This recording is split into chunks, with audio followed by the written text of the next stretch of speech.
The Texas Chain Saw Massacre wasn't just a low-budget horror film. It was a brutal endurance test that pushed its cast and crew to the absolute breaking point of human tolerance. Behind those 83 minutes of nightmare fuel lies a production plagued by 100-degree heat, genuine injuries, the stench of real rotting animals, and actors driven to near madness. Director Tobe Hooper didn't just make a movie. He created a genuine experience of terror that permanently scarred everyone involved.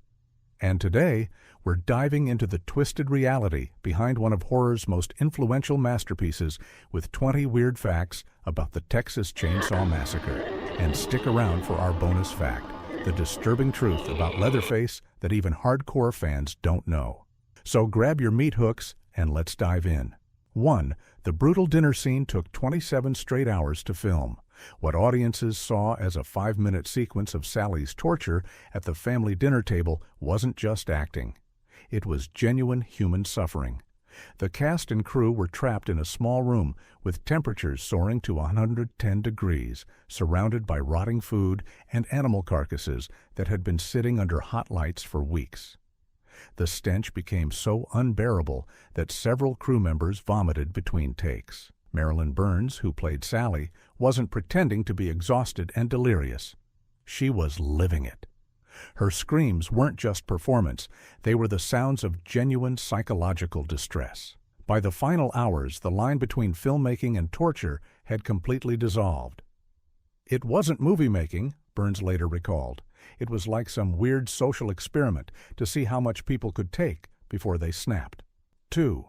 Gunnar Hansen actually cut actress Marilyn Burns with a real knife. The film's most disturbing moment wasn't staged. When Leatherface cut Sally's finger to feed blood to the decrepit grandpa, director Tobe Hooper couldn't get the fake blood tube to work properly. After multiple failed takes in the sweltering heat, exhaustion and frustration set in. The solution?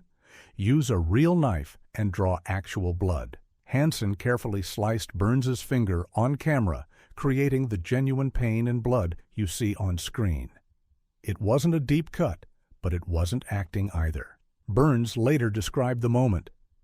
"The pain was real, the blood was mine, the terror in my eyes. That wasn't performance, that was me realizing what kind of film I'd signed up for." This wasn't Hollywood magic. It was just one of many instances where the production crossed the line between simulation and reality, creating the raw authenticity that makes the film so disturbing 50 years later. 3. The iconic chainsaw dance wasn't choreographed. It was dangerous improvisation. Leatherface's haunting sunset chainsaw dance that closes the film wasn't in the script. It wasn't planned. It wasn't choreographed.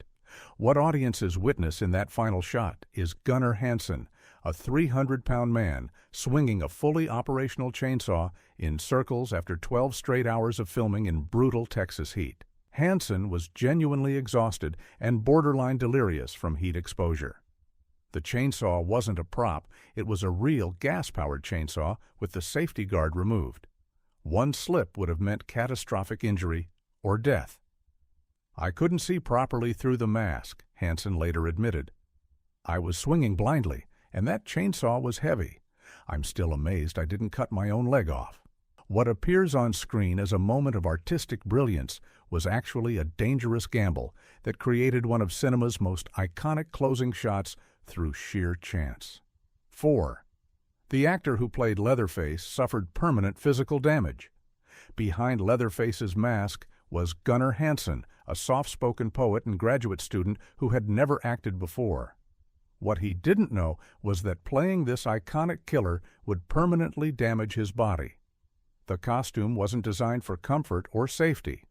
The mask was made from human hair wigs glued directly to Hansen's face with no ventilation, causing severe skin damage and permanent scarring. The chainsaw wasn't a lightweight prop. It was a fully functional Poulan 306A weighing over 20 pounds that Hansen had to carry for hours at a time in 100-degree heat. The result? Permanent back problems and chronic pain that plagued him for the rest of his life. "I couldn't lift my right arm above my shoulder for months afterward," Hansen revealed in a 2013 interview. My back was never the same. The physical toll wasn't just temporary discomfort, it was the permanent price Hansen paid to create horror history. 5. The set was so toxic that filming nearly killed the entire cast. The house used for the Sawyer family home wasn't just disgusting on camera. It was legitimately hazardous to human health. With no air conditioning in the Texas summer heat, temperatures inside routinely reached 115 degrees. But the heat was just the beginning. The production used real animal parts for set decoration, including cattle bones, chicken feathers, and genuine rotting meat that festered under hot lights. The stench became so overwhelming that crew members would regularly vomit between takes. Multiple cast members developed heat stroke, with some requiring IV fluids. The combination of extreme heat, decomposing organic matter, and poor ventilation created a toxic environment that today would violate dozens of health and safety regulations. Production designer Robert Burns later admitted, "We weren't making a movie. We were creating a literal house of horrors, and we were all living in it." What audiences mistake for committed method acting was often genuine physical distress from toxic working conditions. 6. The film's gruesome meat hook scene took 5 excruciating hours to shoot. When Pam is impaled on the meat hook, audiences are witnessing one of the most physically demanding sequences in horror history.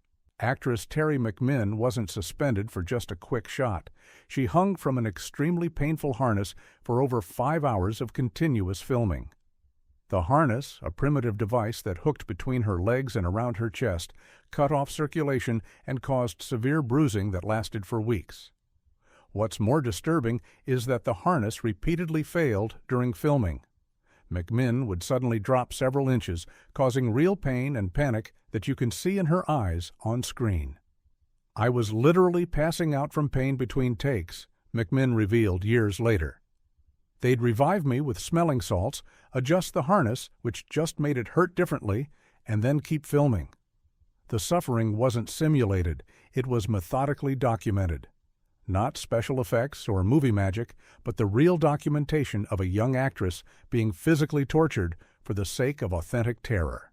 7. The cannibalistic barbecue was disturbingly real.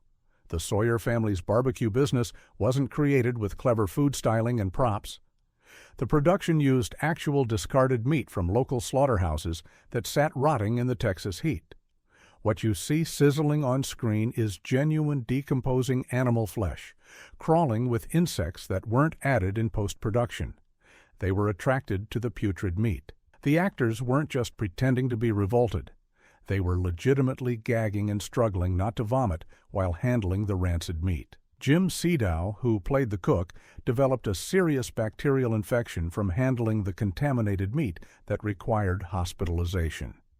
"The smell permeated everything," recalled production manager Ron Bosman. "Our clothes, our hair, our skin. We'd go to restaurants after shooting, and people would move away from us." The film's documentary realism wasn't achieved through skilled craftsmanship. It was the result of using genuinely disgusting organic materials that endangered everyone involved. 8. Edwin Neal compared filming to his Vietnam combat experience. Edwin Neal, who portrayed the deranged hitchhiker, was a Vietnam War veteran who had seen the worst of combat. After filming wrapped, he made a statement that shocked everyone. Working on the Texas Chain Saw Massacre was more difficult than serving in Vietnam. This wasn't hyperbole or promotional exaggeration. Neal genuinely meant it. The extreme heat, 16-hour shooting days, toxic set conditions, and psychologically disturbing material created a perfect storm of misery that Neal found. More torturous than actual warfare. "In Vietnam, I knew what I was getting into, and I had training," Neal explained. "On Chainsaw, I had no idea what hell waited for me each day." During one particularly intense day of filming, Neal became so overwhelmed that he punched through a wall and suffered a mental breakdown, requiring the crew to restrain him. What audiences interpret as committed performance was often the documentation of an actor in genuine psychological distress. 9. The film's financing came from the mob and pornography profits. The Texas Chain Saw Massacre wasn't backed by a traditional studio.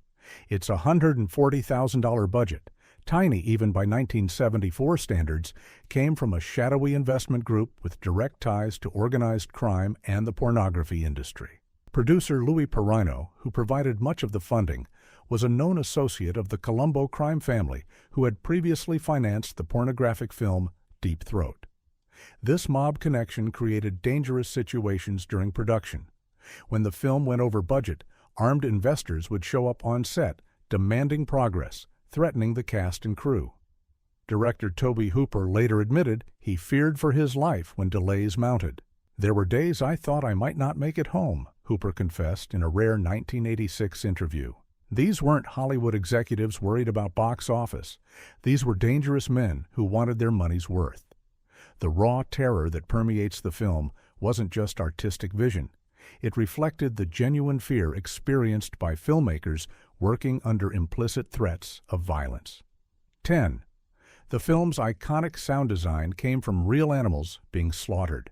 The disturbing, otherworldly sounds that create the film's uniquely unsettling atmosphere weren't created in a studio with instruments or synthesizers. They were recorded at Texas slaughterhouses during active operations. What audiences hear as abstract, nightmarish noise is actually the documented sounds of real animals being killed. Go ahead and like and subscribe because we're about to reveal how deep this audio rabbit hole goes. Sound designer Wayne Bell would sneak recording equipment into abattoirs at night, capturing the mechanical whirs of processing equipment mixed with the sounds of dying animals. These recordings were then manipulated and layered to create the film's signature soundtrack. The most disturbing revelation? The high-pitched squeals often attributed to creative sound design are actually unaltered recordings of pigs being slaughtered. Nothing in the film is as fabricated as viewers might comfortingly assume. Even its soundscape is rooted in genuine death and suffering. 11. The entire cast was subjected to actual sensory deprivation. To create authentic terror in his actors, director Tobe Hooper employed psychological techniques that today would trigger immediate lawsuits. Before filming the dinner scene, Marilyn Burns was isolated in a darkened room for hours, deprived of food and water, and subjected to disorienting sounds played at high volume. This wasn't method acting, it was calculated sensory manipulation to create genuine psychological distress. Other cast members received similar treatment.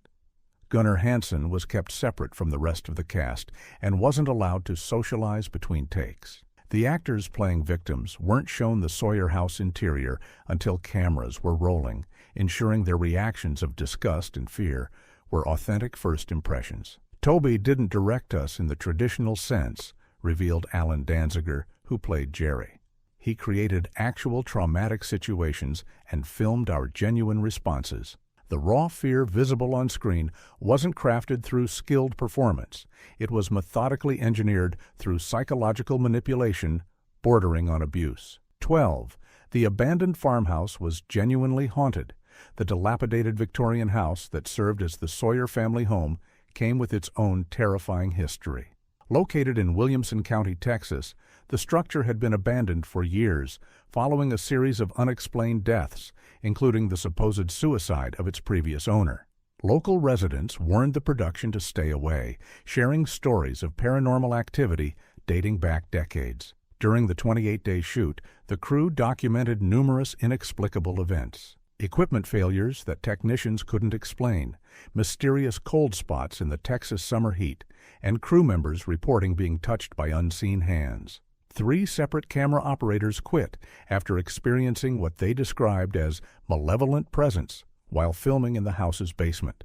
Art director Robert Burns, who spent the most time in the house preparing sets, later suffered from recurring nightmares so severe he required psychiatric treatment. The house has since been relocated to Kingsland, Texas, where it operates as a restaurant whose staff consistently report supernatural occurrences. The film's atmosphere of dread wasn't just skillful filmmaking. The production had inadvertently documented a genuinely haunted location. 13. The actors were actually cut, bruised, and bleeding throughout filming. The injuries you see in the film aren't makeup effects. They're predominantly real. During chase scenes through the woods, director Tobe Hooper instructed his camera operators to keep rolling no matter what happened. When Marilyn Burns crashed through genuine thorn bushes, the blood streaming down her legs was real.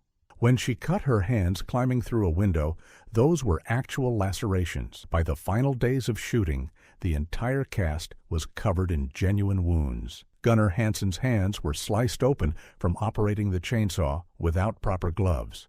Alan Danziger suffered a concussion when a stunt went wrong, but was told to continue performing. Paul Partain, who played Franklin, developed serious back injuries from being confined to a wheelchair on uneven ground. "We weren't actors pretending to be injured," Burns later stated. "We were injured people pretending to be actors." The film's visceral impact doesn't come from skillful effects work. It comes from the authentic documentation of actual human suffering systematically inflicted during production. 14. The final girl almost died from heat stroke multiple times. Marilyn Burns, who plays final girl Sally Hardesty, wasn't just acting exhausted during the film's marathon third act. She was suffering from serious, life-threatening heat stroke. During the extended chase sequences, Burns's body temperature rose to dangerous levels, causing her to periodically collapse between takes. Medical professionals on set administered IV fluids directly into her arm, just out of frame, so filming could continue. In the notorious window-jumping escape scene, Burns wasn't performing. She was desperately trying to get fresh air after nearly passing out from heat exposure. The crew kept cameras rolling as she vomited and temporarily lost consciousness, incorporating her genuine medical distress into the final cut. "There were moments I thought I was actually going to die on that set," Burns later revealed. "The line between Sally fighting for her life and me fighting for mine completely disappeared." The character's desperate struggle for survival directly mirrored the actress's own medical emergency, unfolding in real time. 15. The chainsaw came within inches of a fatal accident. The film's most dangerous moment never made it to screen. During a chase sequence, Gunnar Hansen, blinded by his leather mask and disoriented from heat, tripped while pursuing Marilyn Burns with the running chainsaw. As he fell, the live chainsaw flew from his hands, the blade still spinning at full speed. The saw missed Burns's head by approximately 4 inches before embedding itself in the ground where she had been standing a split second earlier. "It was millimeters and milliseconds from absolute disaster," assistant camera operator Mark Rance later recalled. "We would have had a real chainsaw massacre right there on film." Production was briefly halted as several crew members threatened to quit, but incredibly, filming resumed the same day with the same operational chainsaw. The authentic danger visible on screen wasn't manufactured. It was the genuine risk of fatal injury that loomed over every moment of production. 16. The actor who played Franklin used method techniques that bordered on psychological breakdown. Paul Partain, who portrayed the wheelchair-bound Franklin, adopted method acting techniques so extreme they concerned the rest of the cast. Partain refused to wash or change clothes for the entire month-long shoot. He isolated himself from the cast, sleeping alone in his wheelchair on set, rather than returning to the hotel, and deliberately agitated himself into genuine emotional distress before each scene. The visible frustration other characters display toward Franklin wasn't acting. The cast was genuinely annoyed by Partain's increasingly erratic behavior and overwhelming body odor. By the final week of filming, Partain had developed pressure sores from constant wheelchair use and had lost over 20 pounds from refusing regular meals. Paul wasn't playing Franklin, director Tobe Hooper later explained. Franklin had completely consumed Paul. What audiences see isn't skilled character work, but the documentation of an actor experiencing actual psychological destabilization that required professional intervention after filming concluded. 17. A real human skeleton was used, and nobody knows where it came from. The grotesque grandpa figure shown in the film incorporates actual human remains. The production purchased a real human skeleton from India for $200, significantly cheaper than creating a realistic prop. This wasn't unusual in 1970s filmmaking, but what makes this case disturbing is the complete lack of documentation regarding the skeleton's origin. There are no records of how the remains were obtained, who this person was, or whether they had consented to this use of their body. After production wrapped, the skeleton mysteriously disappeared from the prop warehouse. Some crew members believe it was stolen, while others suggest it was deliberately disposed of when questions about its legality arose. "We didn't think about the ethics back then," admitted production designer Robert Burns years later. "But I've often wondered whose remains we were handling so casually." The film's most disturbing prop wasn't created through Hollywood craftsmanship. It was the actual desecrated remains of an unknown human being. 18. The film was marketed as a true story, causing real-world trauma. The Texas Chain Saw Massacre opens with text and narration claiming the events depicted are true. This wasn't just marketing, it was a deliberate deception that had serious consequences. While loosely inspired by Wisconsin killer Ed Gein, the specific events and characters were entirely fictional. Nevertheless, the "based on a true story" claim was presented as absolute fact. This fabrication created genuine psychological trauma for viewers who believed they were watching a documentary recreation of actual murders. In the months following the film's release, Texas law enforcement received thousands of calls from concerned citizens asking about the chainsaw killings. Some rural Texas communities reported tourism completely collapsing as visitors avoided areas they believed harbored murderous cannibals. Most disturbing were the dozens of documented cases of viewers requiring psychiatric treatment for acute anxiety disorders triggered by believing the events were real. The film's impact wasn't just artistic, it caused measurable real-world harm through deliberate misrepresentation. 19. The film's realistic corpses were created by a mortician with disturbing attention to detail. The film's unnervingly realistic corpses weren't created by a Hollywood effects team, but by an actual mortician. Director Tobe Hooper recruited his cousin, a practicing mortician, to create the bodies found in the Sawyer house. This professional brought not just technical skill, but actual human tissues and fluids from his funeral home to achieve maximum realism. The mortician incorporated genuine human hair, teeth, and even fingernails into the props. The waxy, pallid skin tones of the corpses were achieved using actual embalming chemicals. Most disturbing was the scene featuring a decomposing body in an upstairs room.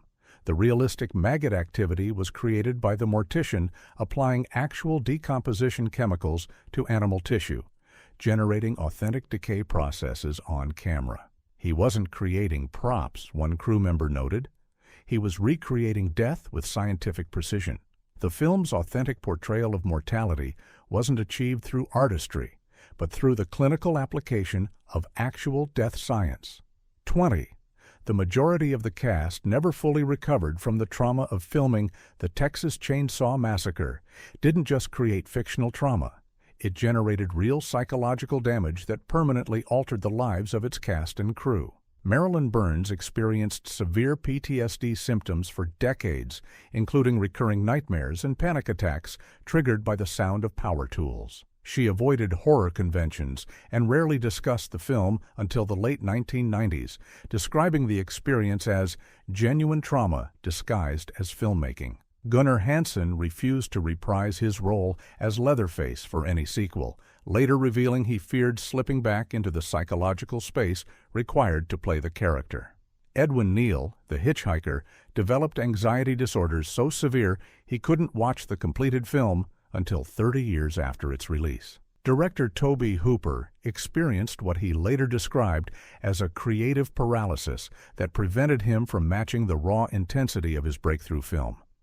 The psychological cost wasn't temporary discomfort. It was permanent alteration of human lives in service of creating authentic horror that continues to disturb audiences 5 decades later.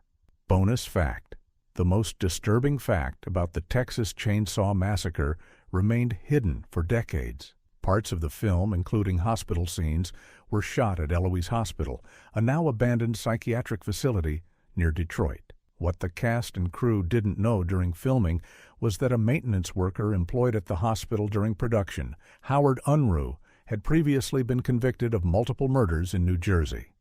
Unruh, who briefly appears as an extra in a hallway scene, had killed 13 people in what became known as the Walk of Death massacre. He was released on a psychiatric technicality and given a new identity before being hired at Eloise. Hospital administrators knew his history, but kept it secret from the film crew.